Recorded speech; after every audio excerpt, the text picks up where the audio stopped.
We interviewed Private Bill Schultz, who served in the U.S. Army Air Corps during World War II. He enlisted in the Air Force before going back to school and was promised a spot in the Air Force as a pilot.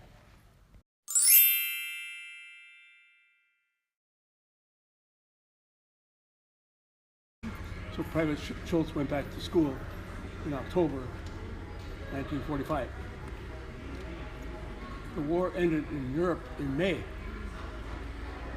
So I got a letter from General Arnold, he's the commander of the Air Force, #1. He said, "Thanks, Schultz, for volunteering for your country. But now Germany quit, we don't need so many pilots.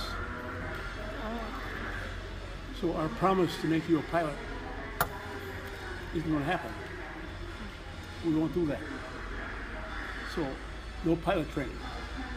So, well, that's why I volunteered. Sorry, you won't be a pilot. Disappointed that he was discharged from the Army, he went to enlist in the Navy but was rejected for poor eyesight. Because of his intelligence in math and physics, he attended a very special radar and electronics school for 14 months. So I got a discharge from the Army before I got out of high school. A week later, I was in the Navy, and they found a problem in my eyes that the Army didn't see or didn't care about. So I was pretty smart in math and physics, good stuff, math.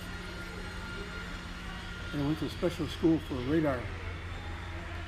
14 months, full-time in school. That's almost like 2 years of college. Learn everything there is to learn about a radar. And I served on a ship for a while, aircraft carrier, Philippine Sea. Ever been on an aircraft carrier? There's one in San Diego. Anyway, that's long enough to put 3 football fields on top of it. Oh, wow. 3 football fields. That's huge. And it's 60 feet from the water to the flight deck.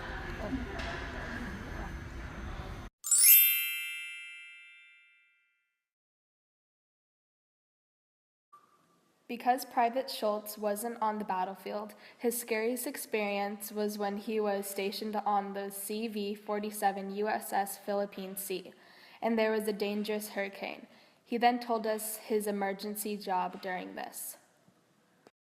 My job during the hurricane, winds over 100 miles an hour, so nobody could be outside. And we had what's called a fire watch. Every 4 hours you have the station at your station, fire department. And they called up to the bridge and said, the fighter bomber 51 is bouncing around too much, not tied down. Get out there and tie it down. Well, you can't stand up in that wind. No. So we were crawling on our bellies to get to that airplane. The tail was flopping around. They said, if you can't tie it down, push it over the side. Because they're full of gasoline, so. Yeah. But we managed to tie it down so it wouldn't crawl back in. Wow. Oh. I never saw any combat, so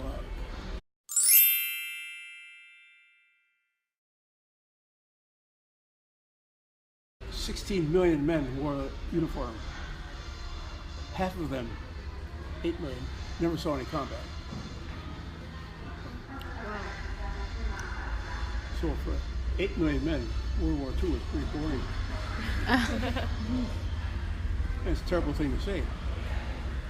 60 million people died. What's boring about that? So my job was not in combat, so that helps. A lot of people you're interviewing are combat veterans. I'm not.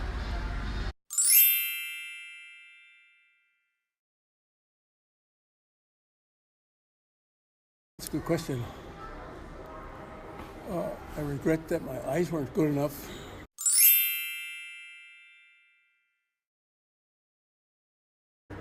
When I went into the Navy, I thought I'd be a mechanical engineer.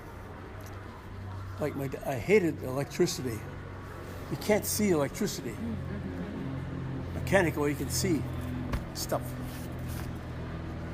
In fact, in school, it pretty soon decided they had too many of us, and they tried to flunk us out. So we had 3 tests every week, every Friday.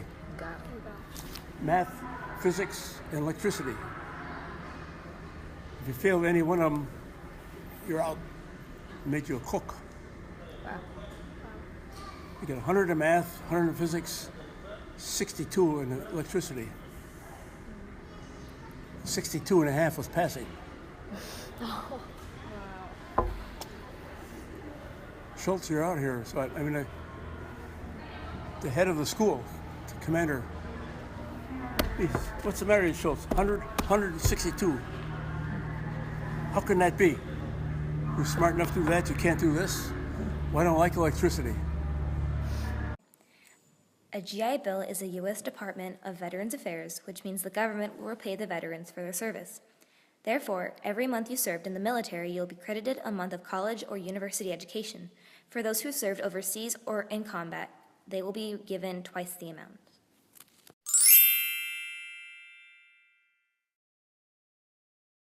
So I served 37 months in the Navy. Plus I had time in the reserves in the Army. So this meant I had a full scholarship, all tuition, all books, all fees, plus $75 a month, all the way to my master's degree in engineering. Now, $75 a month doesn't sound like a lot of money. But during World War II, that's equivalent to about $12,000 a year.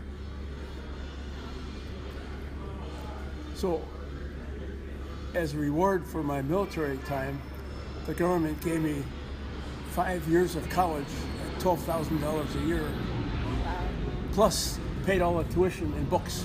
Well, that's amazing. That's pretty nice.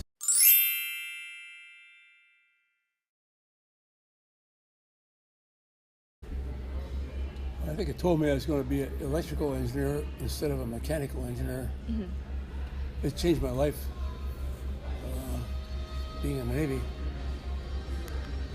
Plus the satisfaction that I did something.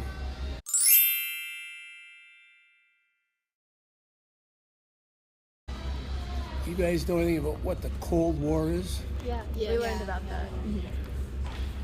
We had a very strange friend, quotes, World War II, Joseph Stalin, Oh no. one of the nastiest dictators ever. Yeah, we're learning about him right now. But there's one dictator worse than Stalin, and that was Hitler. Oh yeah, he's not very cool. So Stalin was our friend and buddy to defeat Hitler.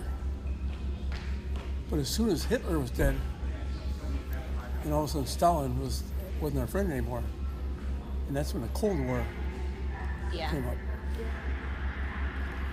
Now, the Cold War became hot in Korea and Vietnam. So, in a way, we're fighting Russia indirectly because Russia provided.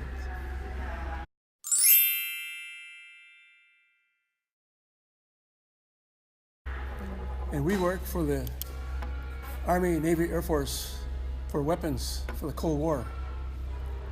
So I'm fighting the Cold War in a very different way.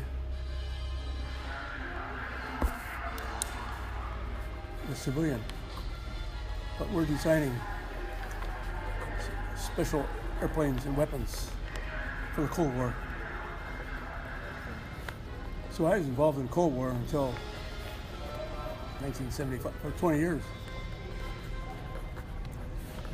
So my emphasis was, instead of wearing a uniform, I was a civilian, but still working for the Army, Navy, and Air Force. And some of it was so secret that if I told you what I did, I'd have to shoot you. Please don't.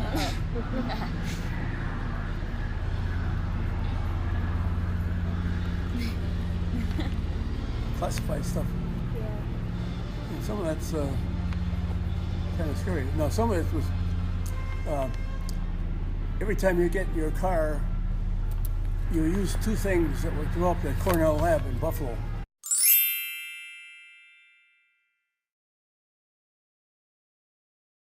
And there's more computer here than what the astronauts took to the moon. Oh, wow.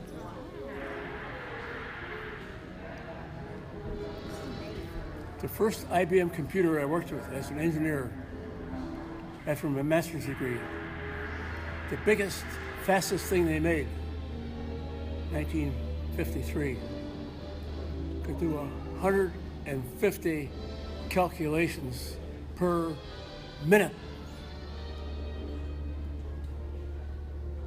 And people say, wow, look at that sucker run. Today they do millions of calculations per second. It was an honor to interview Mr. Bill Schultz, and we thank him for his time and service to our country.